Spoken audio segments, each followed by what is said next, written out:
ప్రజాపాలన దరఖాస్తుల్ని ఎలా నింపాలో ఈ వీడియోలో చూద్దాం. ఈ దరఖాస్తు సంఖ్యను ప్రభుత్వం వారు చూసుకుంటారు. మీరు దీంట్లో ఏం రాయకండి. కుటుంబ వివరాల కింద మీరు కొన్ని వివరాలు రాయాల్సి ఉంటుంది. ఇక్కడ మీ పూర్తి పేరు రాయండి. ఇక్కడ ఇంటి యజమాని స్త్రీ అయితే స్త్రీ అని టిక్ చేయండి, పురుషుడైతే పురుషుడి దగ్గర టిక్ చేయండి, ఇతరులైతే ఇతరుల దగ్గర టిక్ చేయండి. మీరు ఏ సామాజిక వర్గానికి చెందినవారో ఇక్కడ టిక్ చేయండి. ఎస్సీ అయితే ఎస్సీ దగ్గర, ఎస్టీ అయితే ఎస్టీ దగ్గర, బీసీ అయితే బీసీ దగ్గర, మైనార్టీ అయితే మైనార్టీ దగ్గర టిక్ చేయండి. ఎస్సీ ఎస్టీ బీసీ మైనార్టీ కాని వారు ఇతరుల దగ్గర టిక్ చేయండి. ఇక్కడ వారి పుట్టిన తేదీ, పుట్టిన నెల, సంవత్సరం వరుసగా ఇవ్వండి. 12 అంకెల ఆధార్ కార్డ్ నెంబర్ ఇందులో ఫిల్ చేయండి. ఇక్కడ రేషన్ కార్డ్ నెంబర్ రాయండి.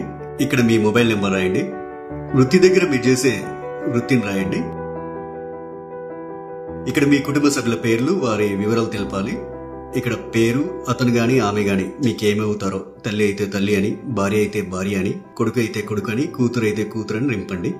వారు స్త్రీ అయితే స్త్రీ అని, మగవారైతే పురుషుడని. ఇక్కడ వారి పుట్టిన తేదీ, పుట్టిన నెల, సంవత్సరం వరుసగా ఇవ్వండి. ఇక్కడ వారి ఆధార్ కార్డ్ నెంబర్ రాయండి.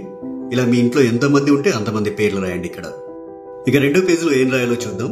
10వ నెంబర్ దగ్గర మీ చిరునామా రాయండి. ఆధార్ కార్డులో ఉన్నట్లు మీ ఇంటి నెంబర్ ఇక్కడ రాయండి. మీ గ్రామం లేదా మున్సిపాలిటీ ఇక్కడ రాయండి. ఇక్కడ మీ వార్డ్ నెంబర్ రాయండి. ఇక్కడ మీ మండలం పేరు, తర్వాత మీ జిల్లా పేరు ఇక్కడ రాయండి. ఇప్పుడు అభయస్థం గ్యారంటీల సెక్షన్ కొద్దాం. గ్యారంటీల పథకాలు లబ్ధి పొందేందుకు మీరు ఏం చేయాలి, మీరు ఏ వివరాలు ఇక్కడ రాయాల్సి ఉంటుందనేది చూద్దాం. ఇక్కడ కావలసిన పథకాల లబ్ధి కొరకు మీరు టిక్ మార్క్ చేయాల్సి ఉంటుంది. మహాలక్ష్మి పథకంలో భాగంగా ఇక్కడ 2 పథకాలు ఉన్నాయి.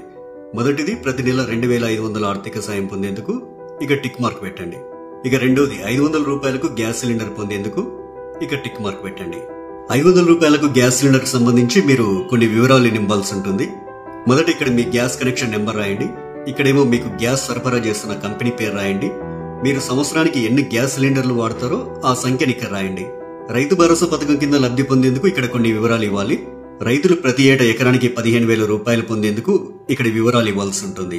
మీరు రైతు అయితే ఇక్కడ టిక్ మార్క్ పెట్టండి. ఒకవేళ మీరు కౌలు రైతు అయితే ఇక్కడ టిక్ మార్క్ పెట్టండి. ఇక్కడ మీ పట్టాదారు పుస్తక నెంబర్లు రాయండి. మీరు సాగు చేస్తున్న భూమి వివరాలు అంటే సర్వే నెంబరు, విస్తీర్ణం అలాంటి వివరాలన్నీ ఇక్కడ రాయండి. మీరు వ్యవసాయ కూలీలైతే ఏటా ఇచ్చే 12,000 రూపాయల కోసం ఇక్కడ టిక్ మార్క్ చేయండి. ఇక్కడ మీ ఉపాధి హామీ కార్డు నెంబర్ రాయండి. మరో గ్యారంటీ ఇందిరమ్మ ఇండ్లు పథకం లబ్ధి కొరకు ఇక్కడ కొన్ని వివరాలు ఇవ్వాల్సి ఉంటుంది. ఇల్లు లేని అర్హులైన కుటుంబం వాళ్ళు ఈ వివరాలు ఇవ్వాలి. ఇంటి నిర్మాణం కోసం ఆర్థిక సాయం పొందేందుకు ఇక టిక్ మార్క్ చేయండి. ఇక అమరవీరులు మరియు ఉద్యమకారులు 250 చదరపు గజాల ఇంటి స్థలం పొందేందుకు ఇక్కడ కొన్ని వివరాలు ఇవ్వాల్సి ఉంటుంది. మీది అమరవీరుల కుటుంబం అయితే ఇక్కడ టిక్ మార్క్ పెట్టండి. ఇక్కడ మీ కుటుంబంలోని అమరవీరుల పేర్లు రాయండి. వారు అమరులైన సంవత్సరం రాయండి. FIR నెంబర్ రాయండి. డెత్ సర్టిఫికెట్ నెంబర్ రాయండి.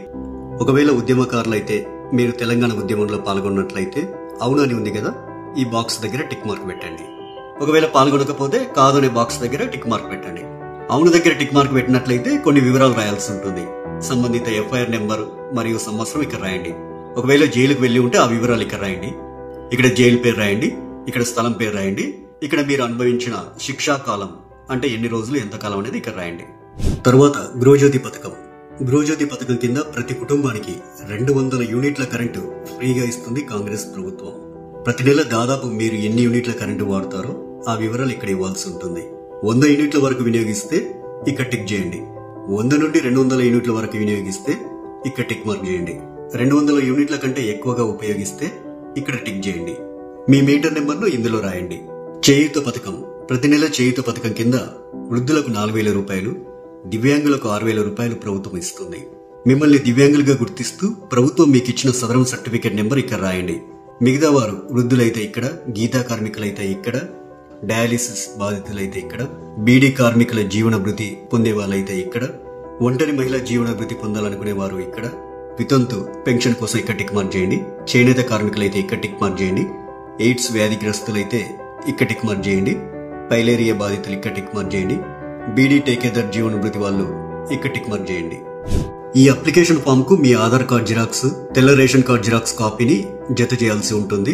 ఇక్కడ మీ సంతకం, ఇక్కడ మీరు అప్లికేషన్ ఇచ్చిన తేదీ రాయండి. మీ ఊర్లో ప్రజాపాలన సదస్సులు పెట్టినప్పుడు ఈ అప్లికేషన్ ఫామ్ తీసుకెళ్లి వారికి ఇవ్వాలి. ఇక చివరిగా ప్రజాపాలన దరఖాస్తు రసీదు ఉంటుంది. ఇందులో మీ నుంచి దరఖాస్తు తీసుకునే అధికారి కొన్ని వివరాలు రాసిస్తారు. ఈ రసీదులో అధికారి దరఖాస్తు సంఖ్య రాస్తారు. అభయస్థం గ్యారెంటీలకు సంబంధించి టిక్ మార్క్ చేస్తారు. తదితర వివరాలన్నీ కూడా రాస్తారు.